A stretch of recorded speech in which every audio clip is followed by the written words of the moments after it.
If you had walked through the streets of Paris on the morning of July 14th, 1789, you probably would not have believed that the world was about to change. The city looked familiar. Merchants opened their small shops. Bakers struggled to prepare the day's bread.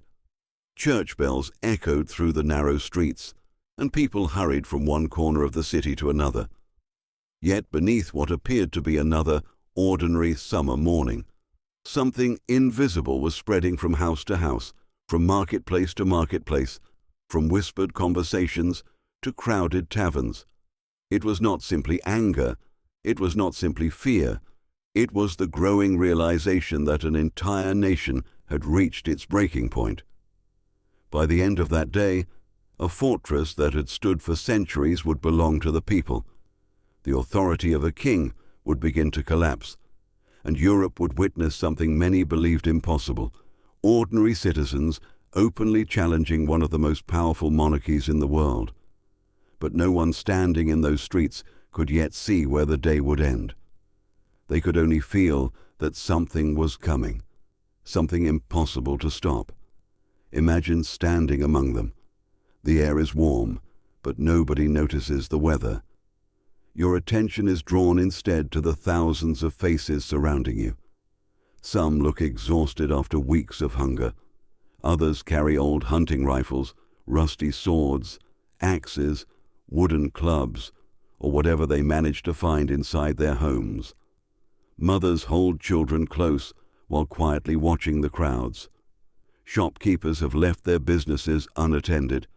Laborers who normally spend their mornings carrying stone or wood now walk through the streets, carrying weapons instead of tools.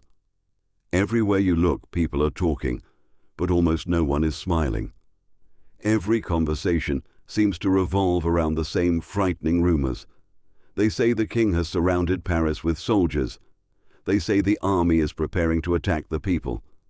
They say the leaders who dared to challenge the monarchy will soon be arrested. No one knows which rumors are true. Yet in moments like these, fear does not need proof. Fear spreads much faster than facts. The strange thing about revolutions is that they rarely begin with a single dramatic event. They begin quietly, slowly, almost invisibly. Long before anyone picked up a musket, France had already begun to collapse from within. The kingdom still appeared magnificent to foreign visitors.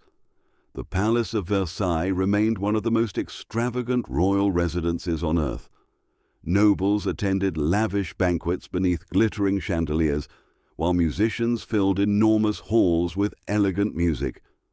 Visitors described endless gardens, magnificent fountains, and halls covered in gold. From a distance, France looked powerful, wealthy, and stable. But beyond the palace gates, another France existed, a France where families skipped meals so their children could eat. A France where workers spent nearly everything they earned on a single loaf of bread. A France where entire communities lived with the constant fear that tomorrow might bring even higher prices than today.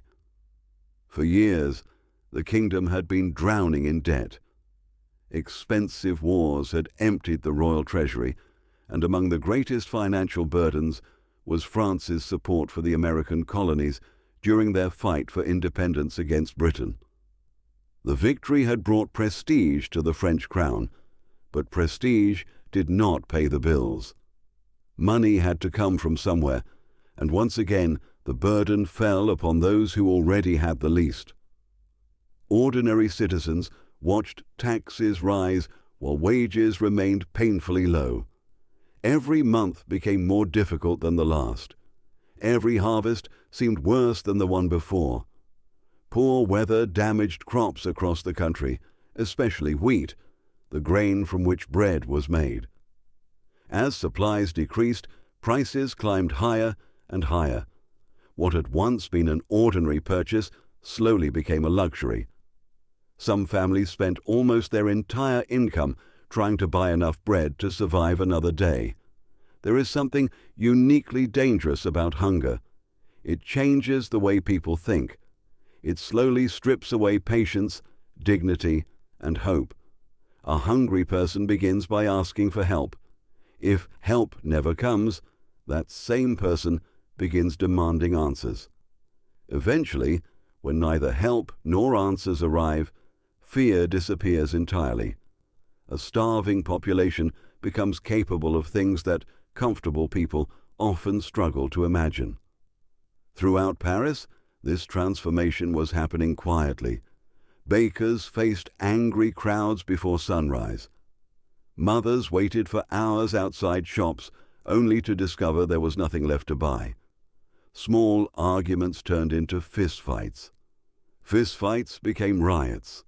Every day seemed just a little more unstable than the one before. Meanwhile, another kind of revolution had already begun, not in the streets, but in the minds of the people. Across France, books and pamphlets carried ideas that questioned everything society had accepted for centuries. Philosophers argued that governments existed to serve the people rather than the other way around. They questioned whether kings truly ruled because God had chosen them, or simply because no one had ever managed to stop them.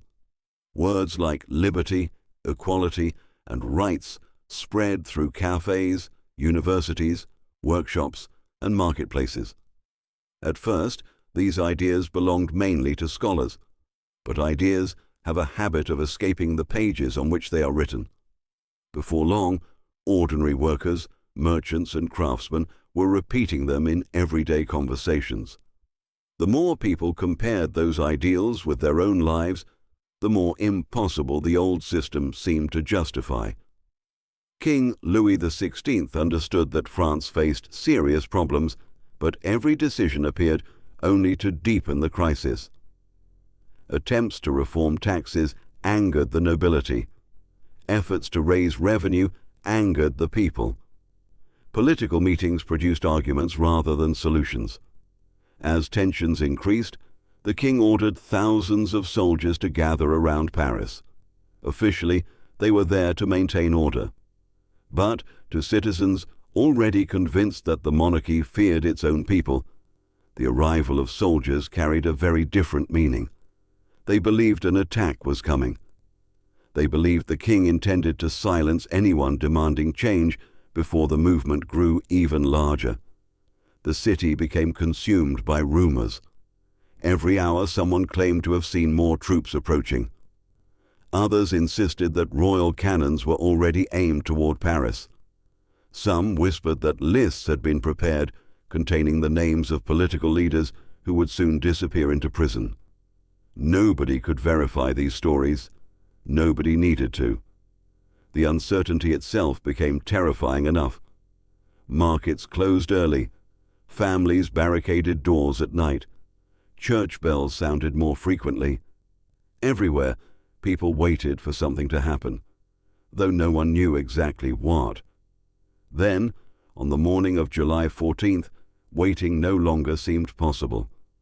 Thousands of Parisians gathered before sunrise, united not by military training or political organization, but by desperation.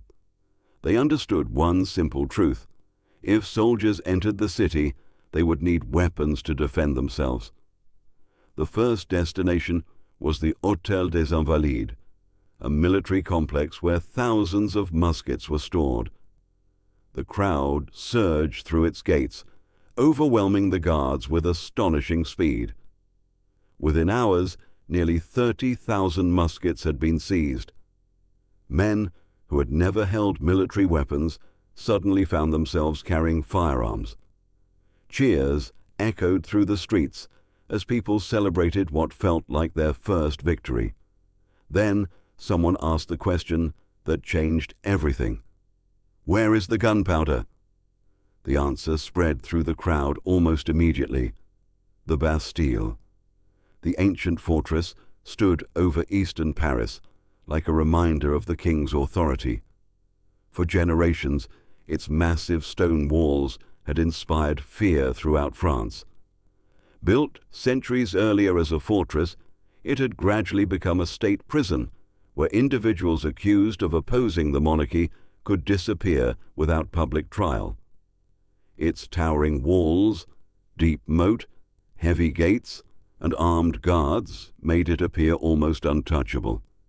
Yet the Bastille's greatest strength was not its military design. It was what it represented. To ordinary citizens, the Bastille symbolized absolute power. It was proof that the king could imprison anyone he wished. Writers, political critics, nobles who had fallen from favor, and ordinary citizens had all passed through its gates. Some remained for years without ever standing before a judge. Stories about the prison spread across France, many exaggerated, some entirely false, but together they created something even stronger than reality.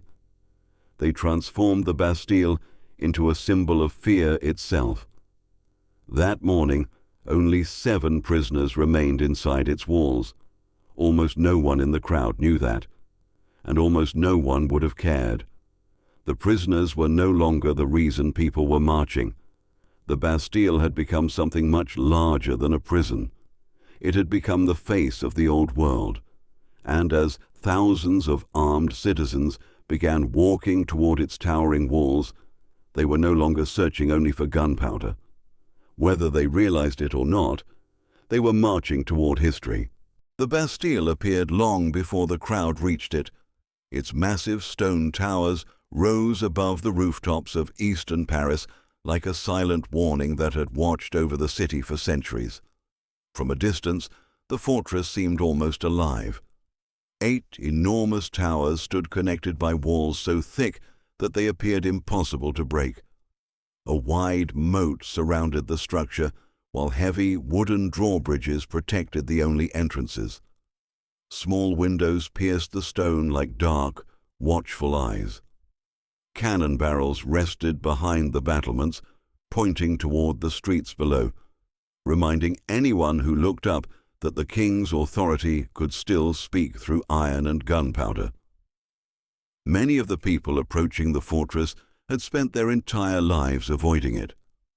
Parents frightened their children by mentioning its name. Writers spoke of prisoners who vanished behind its walls and were never seen again. Some stories were true.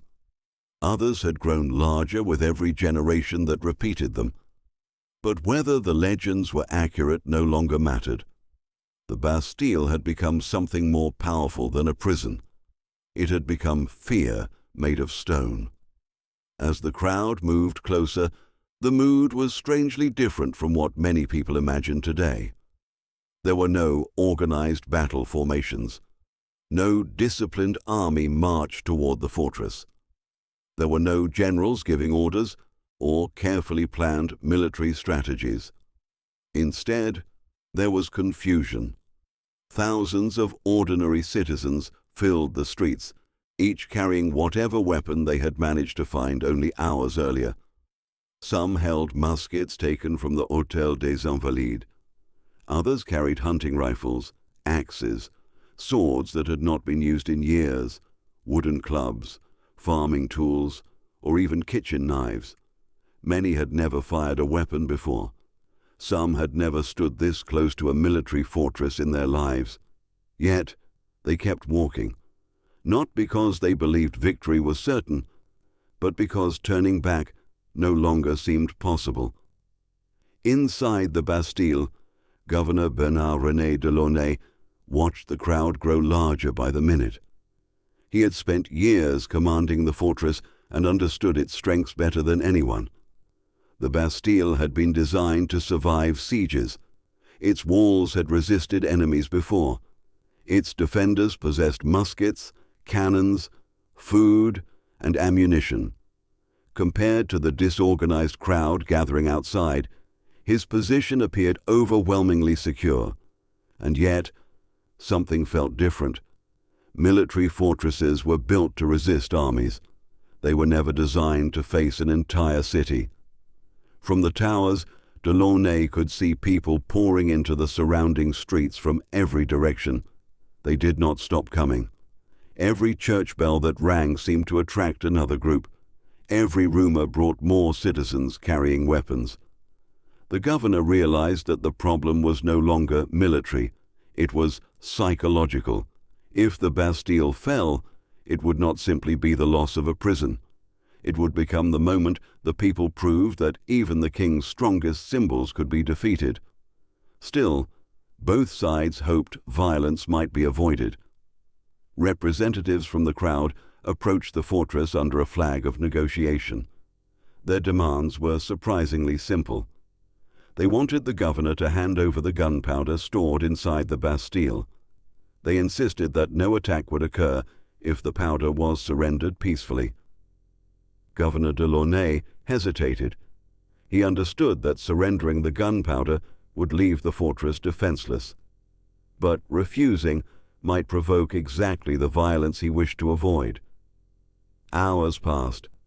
Messengers walked back and forth across the drawbridge. Every conversation seemed to produce new misunderstandings. Members of the crowd grew impatient.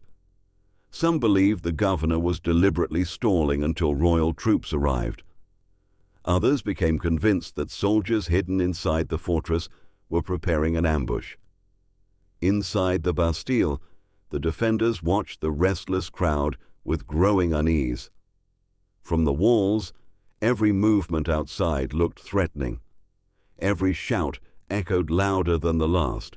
Every delay increased the possibility that someone, somewhere, would lose control. The tension became unbearable. Thousands of people stood waiting beneath loaded cannons. Neither side trusted the other. Neither side wanted to make the first mistake. Then, everything changed. Even today, historians continue debating exactly what happened next. No one knows with certainty who fired the first shot. Some witnesses believed nervous soldiers inside the fortress opened fire. Others insisted members of the crowd fired first. Several accounts contradict one another, but in the end, the identity of the first shooter no longer mattered. Because once that first gunshot echoed through Paris, there was no going back. For a brief second, the square fell silent. Then dozens of muskets answered. Smoke erupted across the courtyard. The sharp crack of gunfire echoed against the stone walls, followed almost immediately by screams. Men who had been standing only moments before collapsed onto the cobblestones. Others instinctively threw themselves behind wagons, walls and market stalls, desperately searching for cover that barely existed. Within seconds, the peaceful negotiations that had lasted for hours disappeared beneath a storm of lead and black powder. The battle had begun. The defenders inside the Bastille possessed a tremendous advantage. They fired downward from thick stone walls, while the attackers remained exposed in the open streets below. Every volley sent clouds of smoke rolling across the square. Cannon fire thundered from the fortress, shaking nearby buildings and scattering debris through the air. Each explosion filled the streets with dust, shattered wood, and terrified cries. Still, the crowd did not run. Again and again they advanced. When one man fell, another stepped forward to take his place. Some dragged wounded strangers to safety without knowing their names. Others loaded muskets for men who had never fired one before. Neighbors fought beside neighbors. Merchants fought beside laborers. Students fought beside craftsmen. There were no uniforms to distinguish heroes from ordinary citizens. Only determination. The smell of burned gunpowder quickly filled the air. Smoke became so thick that at times the fortress itself almost disappeared behind a grey cloud. Visibility dropped. People fired toward flashes of light rather than clearly seeing their targets. The sound was overwhelming. Cannons, muskets, church bells, shouting, prayers, cries for water, cries for ammunition, cries for help. Every few moments, another wounded man was carried away through the crowd. Yet the number of people arriving continued to grow. Word spread rapidly across Paris. The Bastille is under attack. Thousands more rushed toward the eastern district. Some came carrying weapons. Others came simply to witness history. Many never expected to fight. By the time they arrived, they found themselves caught inside a battle. Then came the turning point. Members of the French Guards, experienced soldiers who had abandoned the king's cause and chosen to support the people, entered the square. Unlike most citizens, these men understood artillery. They knew where to position cannons. They knew how to fire accurately, and suddenly, the balance of the battle began to change. The Bastille had expected an angry crowd. It had not expected trained soldiers fighting alongside that crowd. Heavy cannon fire struck the fortress. Wood splintered. Stone cracked. The defenders realized something they had refused to believe only hours earlier. This assault was not going away. Governor de Launay watched the battle unfold from inside the fortress. He had enough food to survive for days, perhaps weeks. His walls still stood. His soldiers continued fighting. Yet every passing minute brought more attackers. Every passing minute exhausted his defenders. Every passing minute increased the possibility that the fortress would eventually be overwhelmed. And if the crowd entered by force, he knew exactly what would happen. No prison governor expected mercy from an army of starving citizens. As the afternoon wore on, reality became impossible to ignore. The Bastille could no longer be saved. Shortly after 5 o'clock, Governor de Launay made the most difficult decision of his life. He ordered the white flag raised. The firing stopped. Slowly, almost unbelievably, the great drawbridge began to lower. For a moment, the entire crowd stood still. No one moved. No one seemed willing to believe what they were seeing. The fortress that had dominated Paris for centuries, the prison that had terrified generations, the symbol of royal authority itself, was surrendering. Then the silence broke. Thousands of voices erupted at once. Men surged forward across the bridge. The gates were thrown open. The people entered the Bastille, not as prisoners, but as victors. The fortress that had once represented the absolute power of the king now belonged to the citizens of Paris. Only 7 prisoners were found inside. 7. The number stunned many people. Some had expected hundreds. Others imagined dark underground chambers filled with forgotten enemies of the crown. Instead, they discovered only a handful of inmates. But by then, the prisoners no longer mattered. The real victory had never been about those 7 men. It was about proving something far more powerful. The king's fear could be defeated. And once people discover that fear can be defeated, history almost never returns to what it was before. For a few moments after the gates of the Bastille were opened, the city seemed almost frozen. The battle was over. The smoke still drifted slowly above the fortress walls, mixing with the dust that covered the narrow streets. Broken wagons, abandoned muskets, shattered barrels, and scattered stones lay everywhere. The cries of the wounded had replaced the deafening roar of cannon fire. Men who had spent hours fighting now stood inside the prison they had feared for most of their lives, looking around in silence as if they themselves could hardly believe what had just happened. The Bastille was no longer the king's. It belonged to the people. Some climbed the towers simply to look across Paris from a place that only royal soldiers had once occupied. Others wandered through the stone corridors, searching for prisoners they imagined would fill endless rows of dark cells. Instead, they found only 7 men. 4 had been imprisoned for forgery. 2 suffered from severe mental illness. 1 was a nobleman whose own family had requested his imprisonment years earlier. For a brief moment, Some people seemed almost disappointed. How could a prison that had terrified an entire nation contain so few prisoners? But almost immediately, everyone understood the truth. The Bastille had never been important because of the people inside it. It was important because of what it represented. For generations, the fortress had stood as a warning. Every stone reminded the people that the king possessed the power to imprison anyone who challenged him. Writers, political critics, noblemen who had fallen from favor, and ordinary citizens had all passed through its gates. Many entered without trial. Some disappeared from public life entirely. Over time, the Bastille had become larger than the prison itself.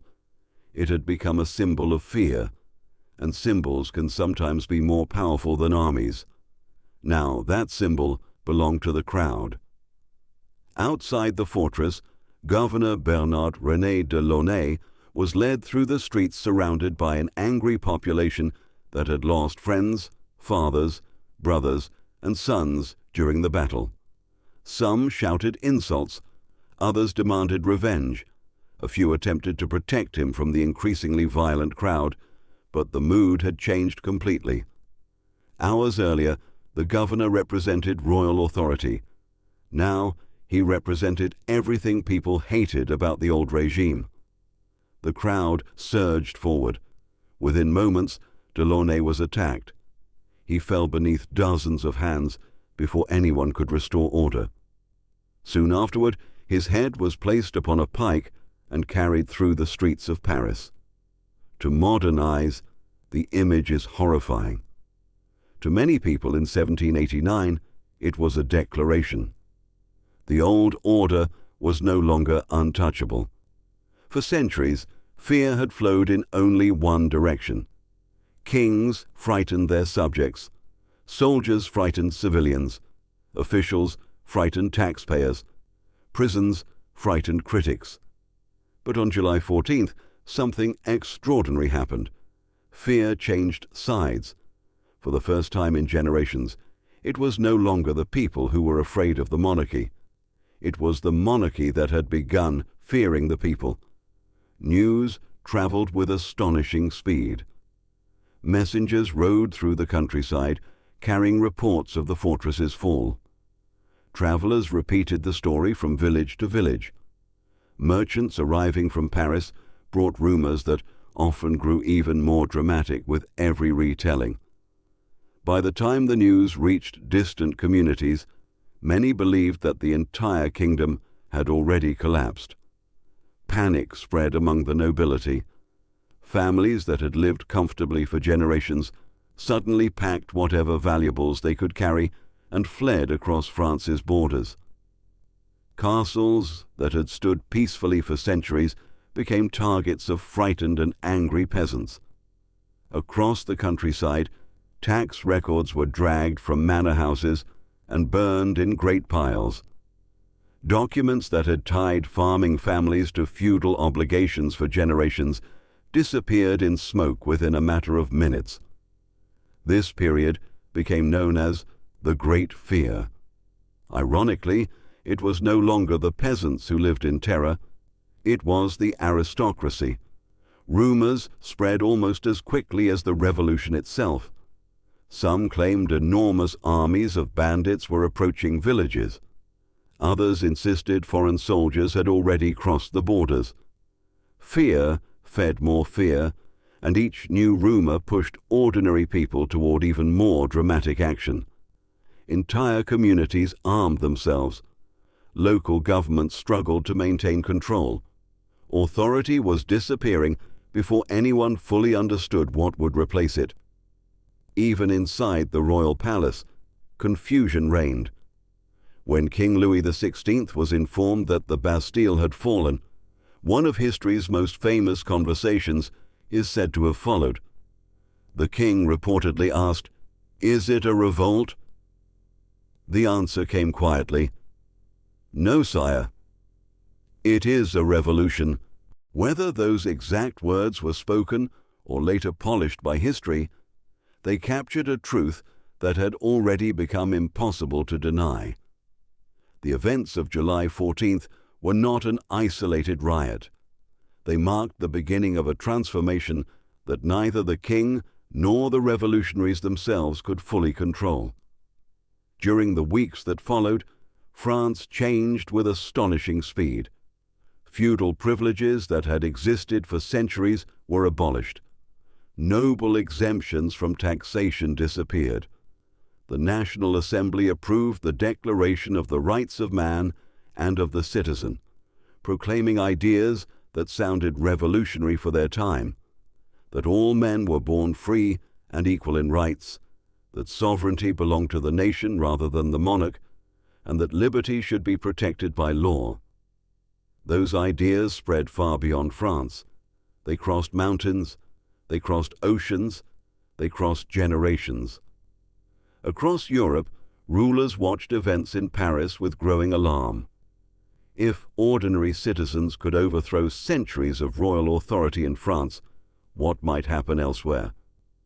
Across the Atlantic, many observers recognized familiar ideals in the French Revolution, while others feared that its violence revealed the dangers of political upheaval. But revolutions rarely follow the path imagined by those who begin them. Hope soon gave way to suspicion. Suspicion gave way to fear. Fear gave way to violence. The monarchy weakened month after month until it finally collapsed.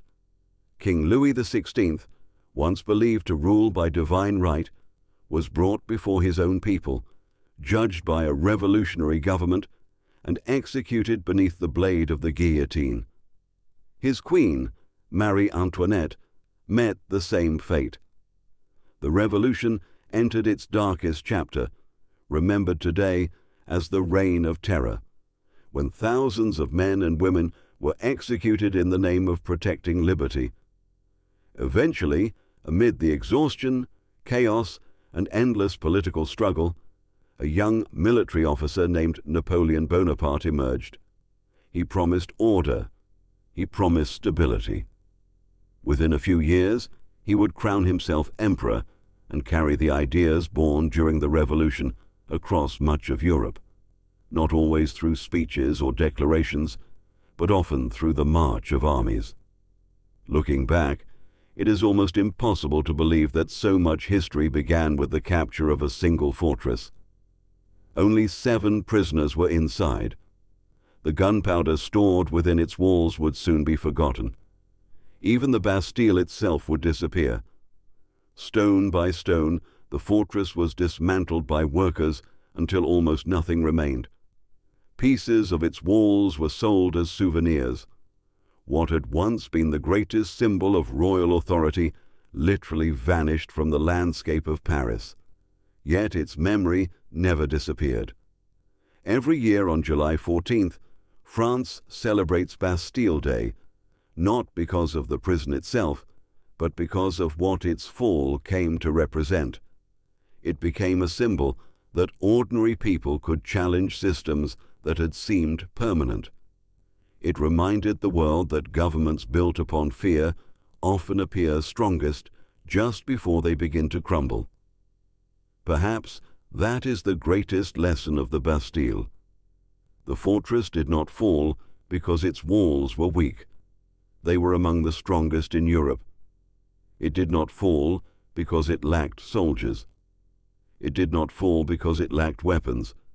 It fell because, sooner or later, even the strongest walls become meaningless when the people outside them no longer believe they should exist.